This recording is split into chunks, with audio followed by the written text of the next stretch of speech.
ವೀಕ್ಷಕರೇ ನಮಸ್ಕಾರ. ತಮ್ಮ ಪರಿಚಯ ವಾಹಿನಿಗೆ ಸುಸ್ವಾಗತ. ಆತ್ಮೀಯರೇ, ನಮ್ಮಲ್ಲಿ ಅನೇಕ ಸಹಸ್ರನಾಮಗಳಿವೆ.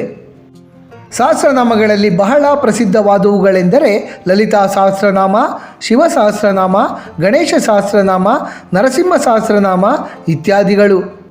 ಈ ಎಲ್ಲ ಸಹಸ್ರನಾಮಗಳಿಗಿಂತ ಹೆಚ್ಚು ವ್ಯಾಖ್ಯಾನವಿರುವ ಹಾಗೂ ಹೆಚ್ಚು ಮಂದಿ ವಿದ್ವಾಂಸರು ಭಾಷ್ಯ ಬರೆದಿರುವಂತಹ ಸಹಸ್ರನಾಮವೆಂದರೆ ಅದು ಮಹಾಭಾರತದ ಭಾಗವೇ ಆಗಿರುವ ವಿಷ್ಣು ಸಹಸ್ರನಾಮ. ವಿಷ್ಣು ಸಹಸ್ರನಾಮದ ಬಗ್ಗೆ ಬಹುತೇಕರು ಕೇಳಿರುತ್ತಾರೆ. ಆದರೆ ಅದರಿಂದ ಏನು ಉಪಯೋಗವೆಂದು ಹಲವರಿಗೆ ತಿಳಿದಿರುವುದೇ ಇಲ್ಲ. ವಿಷ್ಣು ಸಹಸ್ರನಾಮವನ್ನು ಪ್ರತಿನಿತ್ಯ ಪಠಿಸುವುದರಿಂದ ಅನೇಕ ಪ್ರಯೋಜನಗಳಿದ್ದು ಜೀವನದಲ್ಲಿ ಏಳಿಗೆಯನ್ನು ಕಾಣಬಹುದು. ನಮ್ಮ ಕೈಗೆಟುಕದೇ ಇರುವ ಕನಸುಗಳು ಸಹ ನನಸಾಗುತ್ತವೆ. ನಮ್ಮ ಈ ಪ್ರಸ್ತುತ ಸಂಚಿಕೆಯಲ್ಲಿ ವಿಷ್ಣು ಸಹಸ್ರನಾಮ ಎಂದರೇನು, ವಿಷ್ಣು ಸಹಸ್ರನಾಮ ನಮಗೆ ದೊರೆತದ್ದು ಹೇಗೆ, ವಿಷ್ಣು ಸಹಸ್ರನಾಮವನ್ನು ಪಾರಾಯಣ ಮಾಡುವುದರಿಂದ ಉಂಟಾಗುವಂತಹ ಪ್ರಯೋಜನಗಳೇನು ಎಂಬಿತ್ಯಾದಿ ಕುತೂಹಲಭರಿತ ಪ್ರಶ್ನೆಗಳಿಗೆಲ್ಲ ಉತ್ತರಗಳನ್ನು ಕಂಡುಕೊಳ್ಳೋಣ. ವಿಷ್ಣು ಸಹಸ್ರನಾಮ ಎಂದರೇನು? ಭಗವಾನ್ ಮಹಾವಿಷ್ಣುವಿನ ಕೀರ್ತಿಯನ್ನು ಕೊಂಡಾಡುವ ಶ್ರೇಷ್ಠವಾದ ಸಹಸ್ರನಾಮ ವಿಷ್ಣು ಸಹಸ್ರನಾಮ. ಸಹಸ್ರ ಎಂದರೆ ಸಾವಿರ ಎಂದರ್ಥ. ವಿಷ್ಣು ಸಹಸ್ರನಾಮವೆಂದರೆ ಭಗವಾನ್ ಮಹಾವಿಷ್ಣುವಿನ 1000 ನಾಮಗಳಾಗಿವೆ, ಅಂದರೆ 1000 ಹೆಸರುಗಳು. ಈ ಎಲ್ಲ 1000 ಹೆಸರುಗಳು ಸಹ ಭಗವಂತನ ಗುಣವಾಚಕ ನಾಮಗಳಾಗಿವೆ. ಅಂದರೆ ಪ್ರತಿ ನಾಮವೂ ಸಹ ಭಗವಂತ ಮಹಾವಿಷ್ಣುವಿನ ಗುಣವನ್ನು ವರ್ಣಿಸುತ್ತದೆ. ವೇದಗಳಿಗೆ 3 ಅರ್ಥಗಳಿವೆ. ಮಹಾಭಾರತ ಶ್ಲೋಕಗಳಿಗೆ ಕನಿಷ್ಠ 10 ಅರ್ಥಗಳಿವೆ. ಅದೇ ರೀತಿ ವಿಷ್ಣು ಸಹಸ್ರನಾಮದಲ್ಲಿ ಬರುವ ಭಗವಂತನ ಒಂದೊಂದು ನಾಮಕ್ಕೂ 100 ಅರ್ಥವಿದೆಯಂತೆ. ಇದೇ ಕಾರಣಕ್ಕೆ ನಮ್ಮ ಪೂರ್ವಜರು ವಿಷ್ಣು ಸಹಸ್ರನಾಮವನ್ನು ಅತ್ಯಮೂಲ್ಯವೆಂದೇ ಪರಿಗಣಿಸಿದ್ದಾರೆ. ವಿಷ್ಣು ಸಹಸ್ರನಾಮವನ್ನು ಸ್ತೋತ್ರಗಳ ರಾಜ ಎನ್ನಲಾಗುತ್ತದೆ. ವಿಷ್ಣು ಸಹಸ್ರನಾಮ ಪಾರಾಯಣವನ್ನು ಕಲಿಯುಗದ ತಪಸ್ಸು ಎಂದು ಬಣ್ಣಿಸಲಾಗುತ್ತದೆ. ವಿಷ್ಣು ಸಹಸ್ರನಾಮ ನಮಗೆ ದೊರೆತದ್ದು ಹೇಗೆ? ವಿಷ್ಣು ಸಹಸ್ರನಾಮ ದ್ವಾಪರಾಯುಗ ಕಲಿಯುಗಕ್ಕೆ ನೀಡಿದ ವರವಾಗಿದೆ. ವಿಷ್ಣು ಸಹಸ್ರನಾಮವು ಮಹಾಭಾರತ ರಚನಾಕಾರರಾದ ಗುರು ವೇದವ್ಯಾಸರು ಮನುಷ್ಯನಿಗೆ ಕೊಟ್ಟಿರುವ ಅತ್ಯಮೂಲ್ಯವಾದ ಕಾಣಿಕೆಯಾಗಿದೆ. ವಿಷ್ಣು ಸಹಸ್ರನಾಮ ಮಹಾಭಾರತದ ಅನುಶಾಸನ ಪರ್ವದಲ್ಲಿ ಬರುತ್ತದೆ. ದ್ವಾಪರಾಯುಗದಲ್ಲಿ ಭೀಷ್ಮ ಪಿತಾಮಹರು ಧರ್ಮರಾಯನಿಗೆ ವಿಷ್ಣು ಸಹಸ್ರನಾಮವನ್ನು ಉಪದೇಶ ಮಾಡುತ್ತಾರೆ. ಮಹಾಭಾರತ ಯುದ್ಧ ಮುಗಿದ ಬಳಿಕ ಧರ್ಮರಾಯರಿಗೆ ತಾನು ಲಕ್ಷ ಮಂದಿ ಸೈನಿಕರ, ಹಿರಿಯರ, ವೀರರ ನಾಶಕ್ಕೆ ಕಾರಣನಾದೆ ಎಂಬ ಪಾಪ ಪ್ರಜ್ಞೆ ಮೂಡಿರುತ್ತದೆ. ಆಗ ಪ್ರಭು ಶ್ರೀಕೃಷ್ಣ ಪರಮಾತ್ಮರು ಧರ್ಮರಾಯನನ್ನು ಶರಶಯ್ಯೆಯಲ್ಲಿ ಮಲಗಿದ್ದಂತಹ ಭೀಷ್ಮ ಪಿತಾಮಹರ ಬಳಿ ಕರೆದೊಯ್ದು ಅವರಿಗೆ ಧರ್ಮಪಾಠವನ್ನು ಉಪದೇಶ ಮಾಡುವಂತೆ ಕೋರಿಕೊಳ್ಳುತ್ತಾರೆ. ಶರಶಯ್ಯೆಯಲ್ಲಿ ಮಲಗಿದ್ದ ಭೀಷ್ಮಾಚಾರ್ಯರನ್ನು ಉದ್ದೇಶಿಸಿ ಧರ್ಮರಾಯರು ಕೆಲವು ಪ್ರಶ್ನೆಗಳನ್ನು ಕೇಳುತ್ತಾರೆ. ಅದರಲ್ಲಿ ಕೆಲವು ಪ್ರಮುಖ ಪ್ರಶ್ನೆಗಳೆಂದರೆ, ಇಡೀ ಜಗತ್ತಿನ ದೈವ ಯಾವುದು? ಯಾವ ಸ್ತುತಿ, ಕೀರ್ತನೆ, ಅರ್ಚನೆಯಿಂದ ಶ್ರೇಯಸ್ಸುಂಟಾಗುತ್ತದೆ? ಯಾವ ಜಪ ಮಾಡುವುದರಿಂದ ಸಂಸಾರ ಚಕ್ರದ ಬಂಧನದಿಂದ, ಜನನ ಮರಣಗಳ ಚಕ್ರದಿಂದ ಮುಕ್ತರಾಗಬಹುದು? ಈ ಎಲ್ಲ ಪ್ರಶ್ನೆಗಳಿಗೂ ಭೀಷ್ಮಾಚಾರ್ಯರು ಒಂದೇ ಉತ್ತರವನ್ನು ನೀಡುತ್ತಾರೆ. ಎಲ್ಲ ಧರ್ಮ ಕಾರ್ಯಗಳಲ್ಲಿಯೂ ಅತಿ ಶ್ರೇಷ್ಠವೆಂದರೆ ಪುಂಡರೀಕಾಕ್ಷರಾದ ಮಹಾವಿಷ್ಣುವಿನ ಸ್ತೋತ್ರ ಮಾಡುವುದು. ಜಗತ್ಪ್ರಭುವು, ದೇವಾದಿದೇವನು, ಅನಂತನು, ಪುರುಷೋತ್ತಮನೂ ಆದ ಮಹಾವಿಷ್ಣು ದೇವರನ್ನು ಸ್ತುತಿಸಿ ಎಲ್ಲ ಸರ್ವ ದುಃಖಗಳಿಂದಲೂ ಪಾರಾಗಬಹುದು. ಅಲ್ಲದೆ ಇದರಿಂದ ನಿರಂತರವಾಗಿ ಯಶಸ್ಸಿನ ಹಾದಿಯಲ್ಲಿಯೇ ಸಾಗಬಹುದು. ಹೀಗೆ ಭೀಷ್ಮಾಚಾರ್ಯರು ಧರ್ಮರಾಯನ ಪ್ರಶ್ನೆಗಳಿಗೆ ಉತ್ತರವಾಗಿ ವಿಷ್ಣು ಸಹಸ್ರನಾಮವನ್ನು ಹೇಳುತ್ತಾರೆ. ಈ ರೀತಿ ಭೀಷ್ಮಾಚಾರ್ಯರು ಧರ್ಮರಾಯನಿಗೆ ಉಪದೇಶಿಸಿದ ಮಹಾಭಾರತದ ಅನುಶಾಸನ ಪರ್ವದ ಕೊನೆಯ ಅಪೂರ್ವ ಉಪದೇಶವನ್ನು ವ್ಯಾಸ ಮಹರ್ಷಿಗಳು 1000 ನಾಮದ ಸ್ತೋತ್ರದ ರೂಪದಲ್ಲಿ ನಮಗೆಲ್ಲ ಕಾಣಿಕೆಯಾಗಿ ನೀಡಿದ್ದಾರೆ. ಅದುವೇ ವಿಷ್ಣು ಸಹಸ್ರನಾಮ. ಮಧ್ವಾಚಾರ್ಯರು, ಶಂಕರಾಚಾರ್ಯರು ಮುಂತಾದವರು ಸಹ ವಿಷ್ಣು ಸಹಸ್ರನಾಮಕ್ಕೆ ತಮ್ಮದೇ ರೀತಿಯಲ್ಲಿ ಭಾಷ್ಯವನ್ನು ಬರೆದಿದ್ದಾರೆ. ವಿಷ್ಣು ಸಹಸ್ರನಾಮವನ್ನು ಯಾರು, ಯಾವ ಸಮಯದಲ್ಲಿ, ಹೇಗೆ ಪಠಣ ಮಾಡಬೇಕು? ವಿಷ್ಣು ಸಹಸ್ರನಾಮವನ್ನು ಜಾತಿ ಪಂಥದ ಭೇದ ಭಾವವಿಲ್ಲದೆ ಗಂಡಸರಾಗಲಿ ಹೆಂಗಸರಾಗಲಿ ಯಾರೇ ಬೇಕಾದರೂ ಯಾವಾಗ ಬೇಕಾದರೂ ಪಠಣ ಮಾಡಬಹುದು.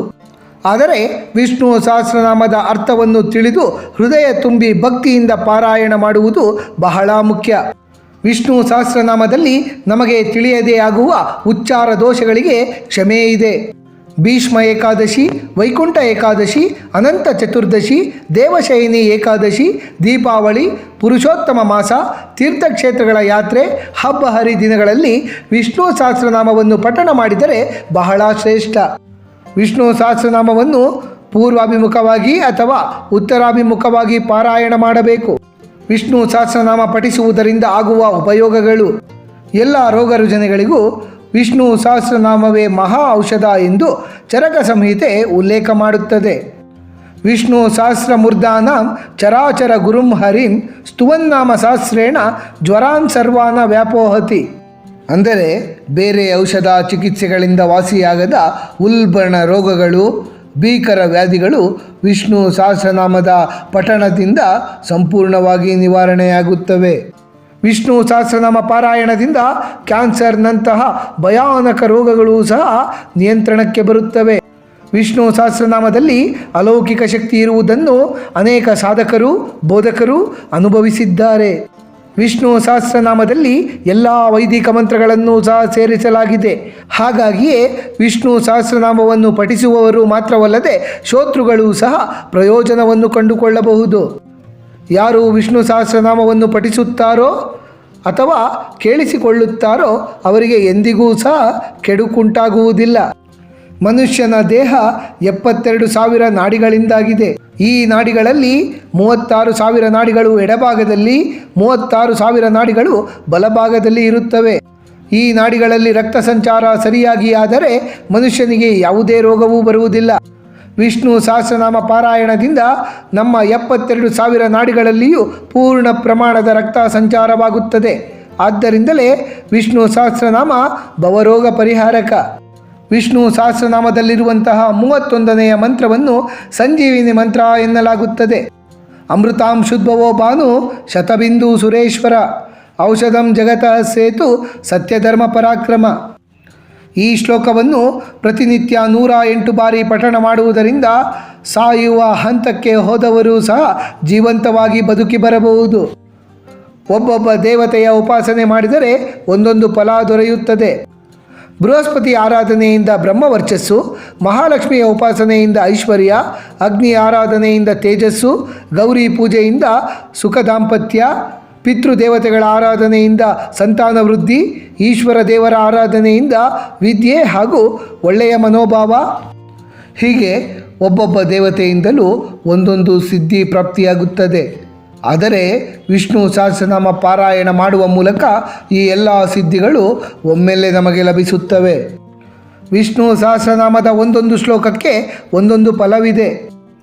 ವಿದ್ಯಾರ್ಥಿಗಳ ಉತ್ತಮವಾದ ವಿದ್ಯಾಭ್ಯಾಸಕ್ಕಾಗಿ, ಬಡತನ ನಿವಾರಣೆಗಾಗಿ, ಕೆಲಸವಿಲ್ಲದವರಿಗೆ ಕೆಲಸ ಸಿಗುವುದಕ್ಕಾಗಿ, ಮಕ್ಕಳಿಲ್ಲದವರಿಗೆ ಉತ್ತಮವಾದ ಸಂತಾನ ಭಾಗ್ಯ ಪ್ರಾಪ್ತಿಗಾಗಿ, ನಿದ್ರೆಯ ಸಮಸ್ಯೆ ನಿವಾರಣೆಗಾಗಿ, ದುಸ್ವಪ್ನ ನಾಶಕ್ಕಾಗಿ, ವಿವಾಹ ಭಾಗ್ಯಕ್ಕಾಗಿ, ಶತ್ರುಗಳಿಂದ ರಕ್ಷಣೆಗಾಗಿ, ಹೀಗೆ ಪ್ರತಿಯೊಂದು ಅವಶ್ಯಕತೆಗೂ ತಕ್ಕಂತಹ ಫಲವನ್ನು ಒದಗಿಸಿಕೊಡುವಂತಹ ಸ್ತೋತ್ರಗಳು ವಿಷ್ಣು ಸಹಸ್ರನಾಮದಲ್ಲಿವೆ. ವಿಷ್ಣು ಸಹಸ್ರನಾಮವನ್ನು ಪ್ರತಿನಿತ್ಯ ತಪ್ಪದೆ ಪಾರಾಯಣ ಮಾಡುವುದರಿಂದ ಜೀವನದಲ್ಲಿ ಅಹಿತಕರ ಘಟನೆಗಳು ನಡೆಯುವುದೇ ಇಲ್ಲ. ವಿಷ್ಣು ಸಹಸ್ರನಾಮವನ್ನು ಶ್ರದ್ಧೆ ಹಾಗೂ ಭಕ್ತಿಯಿಂದ ಪಾರಾಯಣ ಮಾಡಿದರೆ ಐಶ್ವರ್ಯ, ಕೀರ್ತಿ, ಆತ್ಮವಿಶ್ವಾಸ, ಸುಖ, ಕ್ಷೇಮಗಳು ನಮಗೆ ಲಭಿಸುತ್ತವೆ. ವಿಷ್ಣು ಸಹಸ್ರನಾಮ ಪಾರಾಯಣ ಮಾಡುವುದರಿಂದ ಸಾಡೆ ಸಾತಿ ಅಂದರೆ ಶನಿಕಾಟ ದೂರಾಗುತ್ತದೆ. ಏಕೆಂದರೆ ಯಾರು ವಿಷ್ಣು ಸಹಸ್ರನಾಮ ಪಾರಾಯಣವನ್ನು ಮಾಡುತ್ತಾರೋ ಅವರನ್ನು ಶನೈಶ್ಚರರು ಎಂದಿಗೂ ಸಹ ಪೀಡಿಸುವುದಿಲ್ಲ. ವಿಷ್ಣು ಸಹಸ್ರನಾಮದ ಉದ್ದಕ್ಕೂ ಸಹ ಅತ್ಯಂತ ಸುಂದರವಾದ ವಿಷ್ಣುದೇವರ ನಾಮಗಳಿವೆ. ಆ ಹೆಸರುಗಳನ್ನು ನಮ್ಮ ಮಕ್ಕಳಿಗೆ ಇಟ್ಟಲ್ಲಿ ಪ್ರತಿ ಬಾರಿ ನಾವು ಮಕ್ಕಳನ್ನು ಕರೆದಾಗಲೂ ಅತಿ ಸುಲಭವಾಗಿ ದೇವರ ನಾಮ ಸ್ಮರಣೆ ಅಥವಾ ಪಾರಾಯಣ ಮಾಡಿದಂತಾಗುತ್ತದೆ. ವಿಷ್ಣು ಸಹಸ್ರನಾಮದ ಬಗ್ಗೆ ವ್ಯಾಖ್ಯಾನವನ್ನು ಬರೆದಂತಹ ಶ್ರೀ ಶಂಕರಾಚಾರ್ಯರು ಅದರಲ್ಲಿ ಅದ್ವೈತ ತತ್ವವನ್ನು ಕಂಡಿದ್ದಾರೆ. ಶ್ರೀ ರಾಮಾನುಜಾಚಾರ್ಯರ ಶಿಷ್ಯರಾದ ಪರಾಶರ ಭಟ್ಟರು ವಿಷ್ಣು ಸಹಸ್ರನಾಮದ ಬಗ್ಗೆ ವ್ಯಾಖ್ಯಾನವನ್ನು ಬರೆದು ಅದರಲ್ಲಿ ಅಡಕವಾಗಿರುವ ವಿಶಿಷ್ಟಾದ್ವೈತ ತತ್ವವನ್ನು ಜಗತ್ತಿಗೆ ತೋರಿಸಿಕೊಟ್ಟಿದ್ದಾರೆ. ಶ್ರೀ ಮಧ್ವಮತಾನುಯಾಯಿಗಳಾದ ಶ್ರೀ ಸತ್ಯಸಂಧ ತೀರ್ಥರು ವಿಷ್ಣು ಸಹಸ್ರನಾಮದ ಬಗ್ಗೆ ಬರೆದ ವ್ಯಾಖ್ಯಾನಗಳಲ್ಲಿ ದ್ವೈತ ಸಿದ್ಧಾಂತವನ್ನು ಪ್ರತಿಪಾದಿಸಿದ್ದಾರೆ. ಒಟ್ಟಿನಲ್ಲಿ ಹೇಳಬೇಕೆಂದರೆ ಎಲ್ಲ ಪಂಥದವರೂ ಸಹ ಅತ್ಯಂತ ಶ್ರದ್ಧಾಭಕ್ತಿಯಿಂದ ಪಾರಾಯಣ ಮಾಡುವ ಸ್ತೋತ್ರ ಈ ವಿಷ್ಣು ಸಹಸ್ರನಾಮ. ಆತ್ಮೀಯರೇ, ವಿಷ್ಣು ಸಹಸ್ರನಾಮದ ಕುರಿತು ಹಲವಾರು ವಿಶೇಷ ಮಹತ್ವದ ಮಾಹಿತಿಗಳನ್ನೆಲ್ಲ ತಿಳಿದುಕೊಂಡ ನಮಗೆಲ್ಲರಿಗೂ ಆ ಭಗವಂತನ ಕೃಪಾ ಕಟಾಕ್ಷ ಸದಾಕಾಲ ಇರಲೆಂದು ಕೋರಿಕೊಳ್ಳುತ್ತಾ ಈ ವಿಶೇಷವಾದ ಸಂಚಿಕೆಯನ್ನು ಮುಗಿಸುತ್ತಲಿದ್ದೇವೆ. ವೀಕ್ಷಕರೇ, ನಿಮಗೆ ಈ ವಿಡಿಯೋ ಇಷ್ಟವಾಗಿದ್ದಲ್ಲಿ ಲೈಕ್ ಮಾಡಿ, ಶೇರ್ ಮಾಡಿ ಮತ್ತು ಸಬ್ಸ್ಕ್ರೈಬ್ ಮಾಡಿ ಹಾಗೂ ಬೆಲ್ ಬಟನ್ ಒತ್ತುವುದನ್ನು ಮರೆಯಬೇಡಿ.